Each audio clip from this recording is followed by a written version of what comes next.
Ionic equilibrium.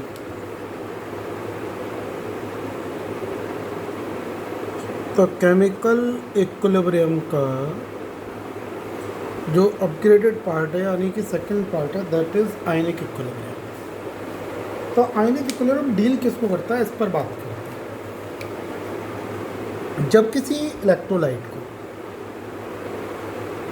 Dissociate करते हैं तब वो अपने आयंस में ब्रेक होता है। इसके आयंस यानी कि डिसोसिएटेड फॉर्म और अनडिसोसिएटेड फॉर्म के बीच जो एक इक्विलिब्रियम मेंटेन होगा that is called ionic equilibrium. तो ionic equilibrium simply deals with dissociated and undissociated form of an electrolyte. Electrolyte दो तरह के होते हैं, एक होता है स्ट्रॉन्ग इलेक्ट्रोलाइट। स्ट्रॉन्ग इलेक्ट्रोलाइट उसे बोलते हैं बेटा जो 100% आयोनाइज्ड हो, जो 100% डिसोसिएटेड होते हैं, 100% आयोनाइज्ड होते हैं, उनको बोलते हैं स्ट्रॉन्ग इलेक्ट्रोलाइट। जैसे NaCl, जैसे सोडियम सल्फेट। तो ये 100% डिसोसिएट होंगे।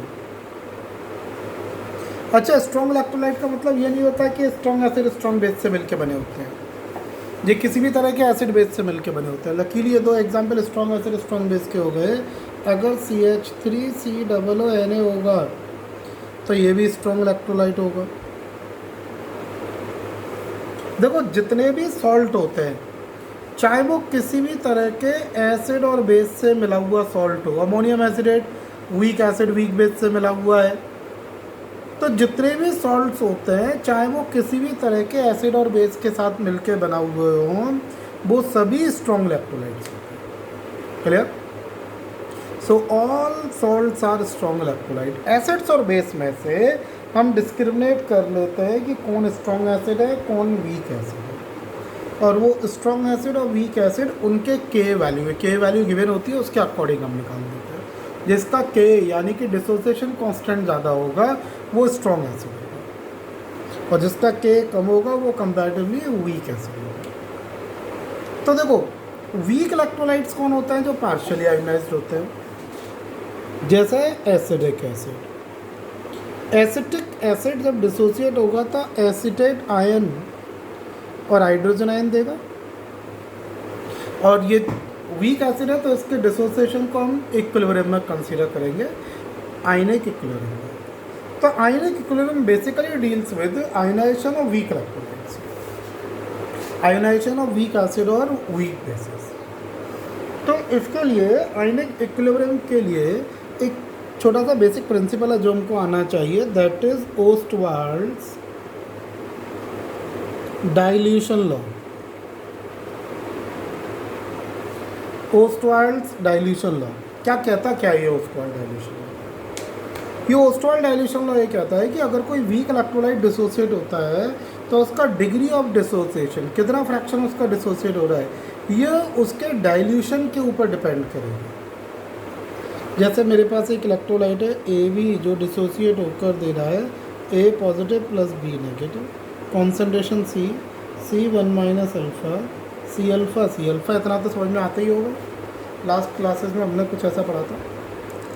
तो अगर KD लिखेंगे तो KD बराबर क्या हो जाएगा, concentration of A into concentration of B upon concentration of AB। तो बेटा कितना हो गया, C alpha into C alpha upon C1 minus alpha. तो यहाँ से आप लोग लिख सकते हो KD बराबर C alpha square upon 1 minus alpha. समझ में आ रही है इतनी बात? अगर 1 is very very greater than alpha है तो अल्फ़ा बराबर क्या हो गया, square root KD divided by C। समझ में आ रही है बात?